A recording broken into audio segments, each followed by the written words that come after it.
केंद्र सरकारने जुने कामगार कायदे रद्द करून 21 नोव्हेंबर 2025 रोजी 4 नवीन श्रम संहिता कायदे लागू केले आहेत। या निषेधार्थ ठाणे जिल्ह्यातील अंगणवाडी सेविका, आशा सेविका, कारखान्यात काम करणारे कामगार तसेच तृतीय श्रेणीतील शासकीय कर्मचारी यांनी एकत्रित येत ठाणे जिल्हाधिकारी कार्यालयाजवळ आंदोलन केले। यावेळी लागू करण्यात आलेले नवीन कायदे रद्द करावेत अशी मागणी करण्यात आलेली आहे। कामगार ठेवण्याचा अधिकार मालक वर्गाला, कामगारांना कामावरून काढून टाकण्याची बंधने शिथिल, निश्चितकालीन कामगार ठेवण्यास मालक वर्गाला मोकळीक असे विविध कायदे केंद्र सरकारने लागू केलेले आहेत। या कायद्यांमुळे कामगारांना नोकरीची सुरक्षा राहणार नसून यापुढे कामगार संघटना बांधणे आणि चालवणे अशक्य होणार आहे।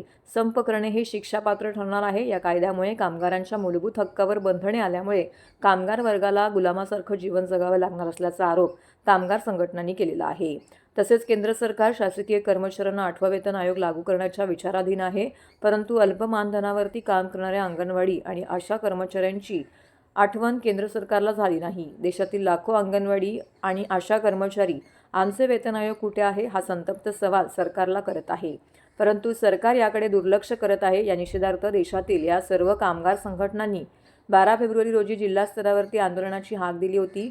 त्यानुसार ठाणे जिल्हाधिकारी कार्यालयाबाहेर ठाणे जिल्ह्यातील अंगणवाडी सेविका, आशा सेविका, कारखान्यात काम करणारे कामगार, तृतीय श्रेणीतील शासकीय कर्मचारी 300हून अधिक कामगारांनी एकत्रित येथे निदर्शने केली आहेत। हा कामगार संघटनांनी मोदी सरकारने आणलेले कामगार विरोधी कायद्यांचा निषेध करण्यासाठी, ते कायदे रद्द करण्यासाठी आज देशातील सर्व कामगार संघटना, शेतकरी बंधू आज मोदी सरकारने आणलेले कामगार कायदे रद्द करा याच्यासाठी एक दिवसाचा संप पुकारलेले आहे। मोदी सरकारने जे नवीन कामगार कायदे आणलेले आहेत आणि जे जुने 29 कामगार कायदे रद्द केलेले आहेत, ह्या नवीन कामगार कायद्यांमुळे नोकरीची शाश्वतता राहणार नाही, परमनंट नोकरी मागता येणार नाही, कामगार बेरोजगार होतील।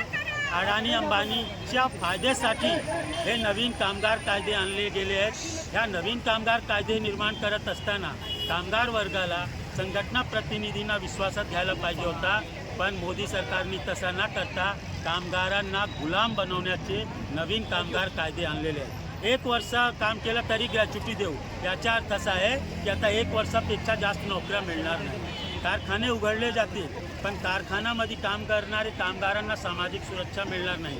कामगाराच्या मालकाला जेव्हा वाटेल तेव्हा तो कुलूप लावून बाय बाय करून निघून जाईल आणि कामगार इथे उपाशी पोटी राहणार आहे।